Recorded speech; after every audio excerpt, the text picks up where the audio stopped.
was just being shaped and refined, and it was this kind of horrible term. And I thought, well, this is a great term because it has this kind of schmaltzy, sentimental German sort of, you know, the homeland, you know, you have this, and it's almost fascistic in that sense. And on the other hand, it has a gooey sort of apple pie thing. And so to apply this sort of schmaltzy thing to a big administration, part of the administration that's about, of course, security on the surface, but control, really, it was a perfect word for me to start out with. The last thing Homeland Security is about is feeling secure in your homeland. And what we've had to lose in order to pretend that we have Homeland Security sort of parallels other kinds of loss of innocence that, you know, are natural over, you know, a period of 20 or 30 grown-up years. Loss of love, loss of options, loss of an endless future that could bring anything. I suspect that it was, you know, an emotion that was hard for her to incorporate into her work, because she's usually very measured with what she does, and that's part of what makes her so broadly appealing with her work, is that she's able to crystallize a lot of this sort of thing in a way that is very clear and also has a lot of depth. And the problems that were upsetting about and maybe inspired some of this were really painful.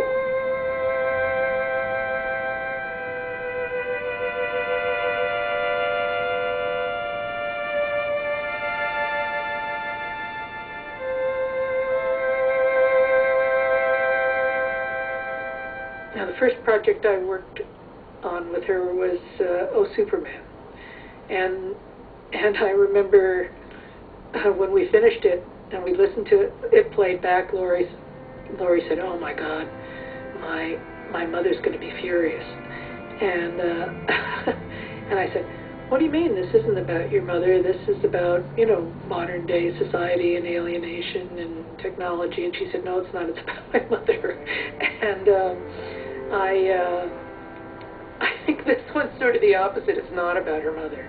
You know, it's about her, more about her relationship to her own life and to the culture, and that capacity she has for it being abstract and personal at the same time. I don't think of this as polemical, you know, and it became, as I said, a lot less polemical as it went on, and it became a little more open. I'm always for trying to be hopeful, and so I took out the things that were the most strident, war-related songs, and saved them for my archives.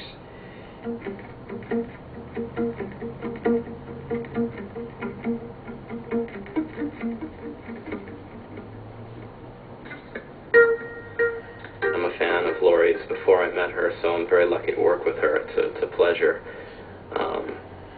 and an honor. But this particular album, from previous records I've done in my career, it's a real artistic moment.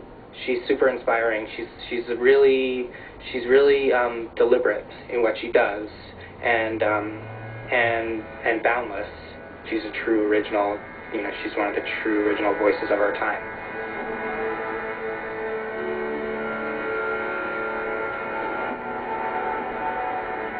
For me personally and professionally, I wanted more than anything to help her make an incredible piece of work that people will remember for years. I mean, that's the goal with almost everything I do. But it's particularly with her, it was really important to me. She's somebody I think is, you know, demonstrably one of the most powerful artists in a lot of media, and music just being one of them. And who wouldn't want to have that be something that they participated in? She's very in her work. I don't think that you're missing something if you don't know her personally. I think she is her work, and this record like all the others. You know, it's there she is. You know, and you know, and its complexity with her strengths, her weaknesses, her you know her boldness, her vulnerability, her insight, her sense of humor. You know, all those things that you know I might have stories about from having dinner with her. You know, they're all there in the record. Everything. Purity of heart and purpose. Enormous talent in almost every area you could think of except practicality. You wouldn't want her to go in and negotiate something. You wouldn't want her to be a tour manager. But she's a great writer, musician, producer, arranger, director. I find myself like being with somebody, I don't even know who Laurie is, and I take on Laurie's voice, and you know, I say something in that voice, you know, that takes a very ordinary phrase, you're walking, you know, you're walking, and it turns it into a like a huge, complicated statement about life. Oh, if I light on water, water turns to rain.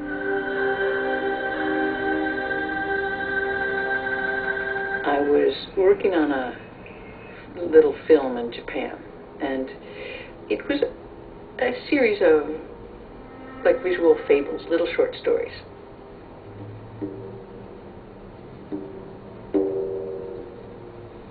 One was about the experience of losing things, except that you don't remember exactly what you lost. So it was the story was about, well, I lost something, but I just couldn't put my finger on what that was. You know, this feeling when you're kind of like, did I lose my keys? Did I lose my boyfriend? You know, what you just feel like I lost something. This kind of hollow sort of feeling.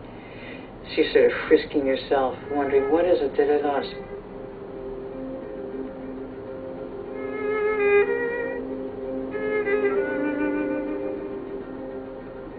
When I was working there on this film, we were having a meeting, and it got, you know, kind of crazy. No one would say Dave is angry or Akira is angry. They would say there was anger in this room. So it was a different way of seeing, you know, and of course, and a good picture of anger, really, because anger is like, it's like, it's contagious. It moves around from, you can feel it when somebody's angry. It kind of enters you and moves around and goes away. I am angry, what does that mean? Anyway, I'm talking with the translator about this little story of I lost. I'm not sure what I lost. What was it, this feeling of losing things? And she said, okay, well, what did you lose? I was like, no, it's just a feeling of losing something. I didn't know, you know. She said, well, when did you lose it? I was like, yeah, I'm being psychoanalyzed by the translator, which is fine with me because, you know, I don't know what it means until I say it. Anyway, even after I say it, I often don't know what it means. So I thought, okay, why did I write this thing about losing things? And then I realized that when I wrote it was, we were escalating the war in Iraq. And it was really on my mind. It was really bothering me. And I realized that what I had lost was my country.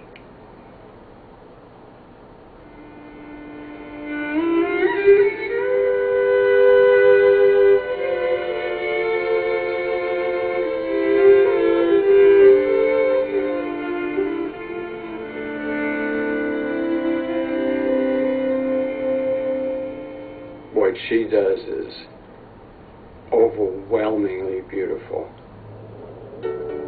In a more enlightened age, they build a statue to her.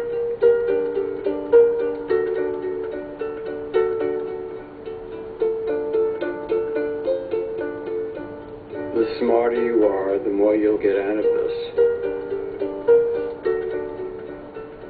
It's very, very touching, sophisticated, affecting, and it's got power to it. It's a different kind of music. I've never heard anything like it. It's amazing.